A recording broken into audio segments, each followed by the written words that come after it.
A gente tem vivido no Brasil um momento de instabilidade no que diz respeito às Forças Armadas, no que diz respeito às fardas, na verdade, e uma tensão muito grande se nós vamos acertar contas com o passado brasileiro, se nós vamos virar a página. E aí, diante disso, nós tivemos um fato novo. O presidente da Comissão de Defesa das Prerrogativas da OAB do Rio de Janeiro, James Walker, confrontou um capitão-tenente, o Wagner Monteiro Moura, após o militar sugerir o uso da força para conduzir o advogado Adriano Carvalho da Rocha. O advogado foi levado à 5ª Delegacia de Polícia no Rio de Janeiro após ser detido e sofrer violações em uma unidade militar. O Adriano, que é especialista em direito militar, foi preso em flagrante sob a acusação de cometer um crime contra a segurança externa do Brasil, previsto no Código Penal Militar, por tirar uma selfie enquanto lia um documento de sua autoria em uma unidade do 1º Distrito Naval, na Praça Mauá, no centro do Rio. O que está em discussão é porque o militar ele ameaçou o uso da força contra um advogado. E aí nós tivemos isto daqui, que eu vou colocar aqui o vídeo para que a gente possa ver mais sobre esse momento de tensão e de confusão dos papéis e das prerrogativas. Vamos ver isto daqui, porque o presidente da Prerrogativas peitou praticamente, dá para se dizer assim, né, o tenente. Acautelado por uma autoridade policial. Aqui o senhor não tem jurisdição. Ele tem prerrogativa de advogado. Foi torturado dentro de uma unidade militar. Aqui ele só sai com determinação de uma autoridade policial. Se o senhor quiser usar a força, o senhor acabou de nos ameaçar na frente de todos, sim ou não? Sim. Dizendo que usar a força contra nós? Sim. O senhor pega a sua arma. Pega a sua arma. A OAB já resistiu a isso em outros tempos. A OAB já resistiu a isso em outros tempos. O senhor não vai fazer isso com o advogado, muito menos comigo. Eu peço ao senhor o mesmo respeito que eu estou lhe dando. Estou lhe tratando com o máximo respeito. O senhor falou que usar a força. O senhor sempre conduziu. Alterando, o senhor falou que usar a força contra nós. Tem 10 testemunhas aqui. O senhor não, assim. O senhor poderia. Monteiro, deixa eu explicar. Existe uma coisa chamada prerrogativa e uma coisa chamada lei. Aqui ele sai do sério, delegado para aprender. A prisão já está com a realidade. Mas não é aqui que se discute. Mas vocês trouxeram ele para cá. Agora ele está dentro da repartição pública. Isso aqui, não. Isso aqui é repartição pública, Monteiro. Sem autuação da defesa, a defesa não pôde manifestar. Tá. Para todo mundo entender como é que se deu essa discussão, na manhã de terça, o Adriano foi levado à 5ª Delegacia de Polícia para que o exame de corpo de delito fosse autorizado. Durante o procedimento, o capitão-tenente Wagner Monteiro ameaçou usar a força caso a escolta da Marinha fosse impedida de conduzir o advogado antes da chegada de uma delegada. O Walter interveio afirmando: daqui ele não sai mais. Chame o seu comandante. Está acautelado por uma autoridade policial. Aqui o senhor não tem jurisdição. Ele tem prerrogativa de advogado. Foi torturado dentro de uma unidade militar. Daqui ele só sai sob determinação de uma autoridade policial. Se o senhor quiser usar a força, o senhor acabou de nos ameaçar dizendo que ia usar a força. Então, Breno, a gente está vivendo um momento em que está faltando, inclusive, vou usar uma palavra da moda, letramento político para as Forças Armadas. Isso a gente pode dizer que foi incentivado, de certa forma, com a chegada do bolsonarismo ao poder, com um número muito grande de militares da reserva e alguns da ativa em cargos políticos, eletivos, cargos públicos. Ou isso sempre aconteceu e agora é que começa a ser noticiado e publicizado, Breno?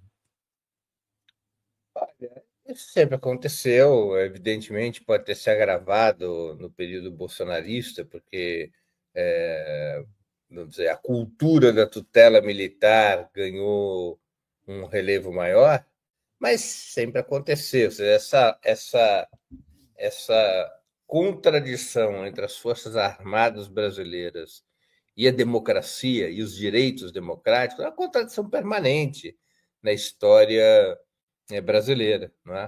Ou seja, isso tem a ver com a origem das Forças Armadas, o fato de que as Forças Armadas, desde o século XIX, desde a Guerra do Paraguai, exercem sobre o país tutela militar, fez com que as Forças Armadas desenvolvessem um código corporativo, sem maiores controles por parte do Estado, mas um código pelo qual os militares são uma espécie de poder supremo, os militares têm o direito de usar da violência como bem entendem, os militares estão acima da lei, os militares podem atuar, só prestam contas para os próprios militares, os civis são um problema, quando não um inimigo, o inimigo interno é que é o grande inimigo e não o inimigo externo, e assim por diante.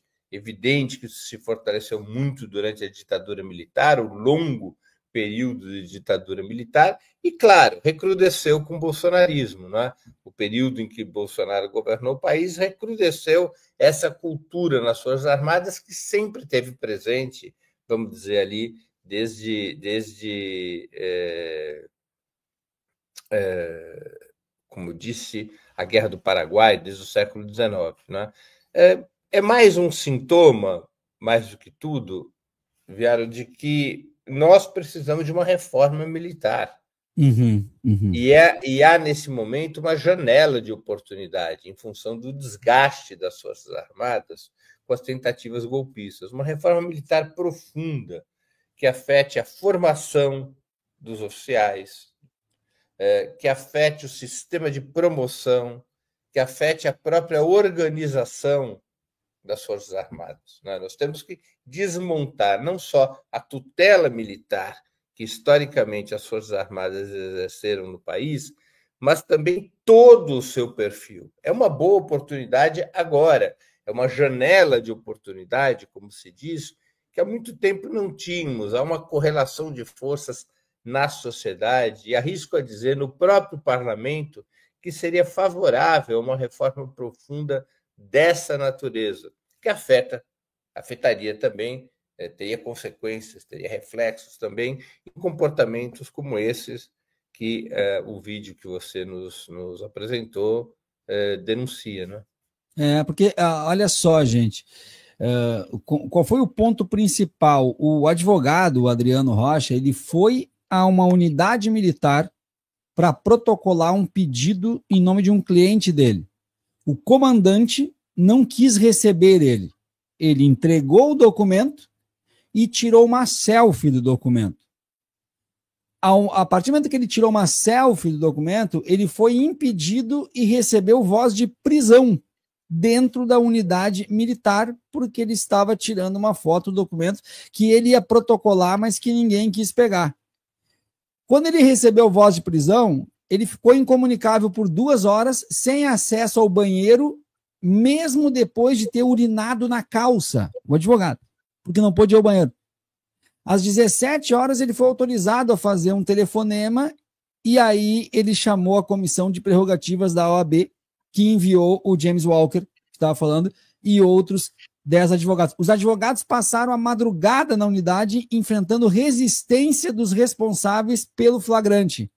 E segundo James Walker, os militares demonstraram despreparo, fazendo chacotas e inutilizando documentos com alegações de erros.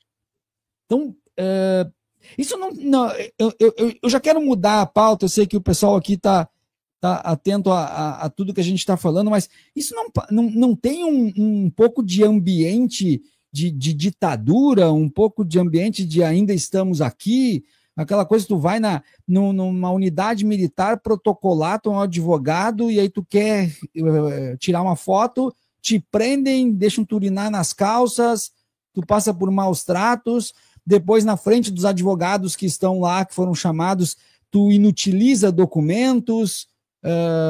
Eu acho que tu achas que é a formação militar que vai resolver isso, mas nós precisamos também de novos militares, de uma substituição, ou será que a gente tem salvação para os que estão aí, Breno? A formação joga um peso decisivo, evidentemente, nos militares novos que vão iniciar a carreira, mas ela ajuda também a criar um clima de contenção, né? Um clima na qual esse tipo de atitude seja vista como desprezível, como condenável. Né? Então, a formação ajuda não só nos novos militares, repito, mas também criar um ambiente de pressão contra esse tipo de comportamento. Segundo, é necessário alterar o sistema punitivo das Forças Armadas, o sistema de regulamentação e punição dentro das Forças Armadas. Vamos ver como é que se desenvolve ainda esse episódio sobre o qual nós estamos conversando, mas atitudes como essas têm que ser severamente punidas, né? Vamos ver como é que reagirá o comando da Marinha em relação a esse tipo de comportamento absolutamente condenável. Então, a punição a esse tipo de violência, ele deve ser exemplar, não apenas para, digamos, castigar dentro dos marcos legais os oficiais responsáveis por uma ação como essa, como também para criar um exemplo, não é? Ou seja, para criar uma norma seguida por todos os militares de que atitudes como essa serão duramente reprimidas.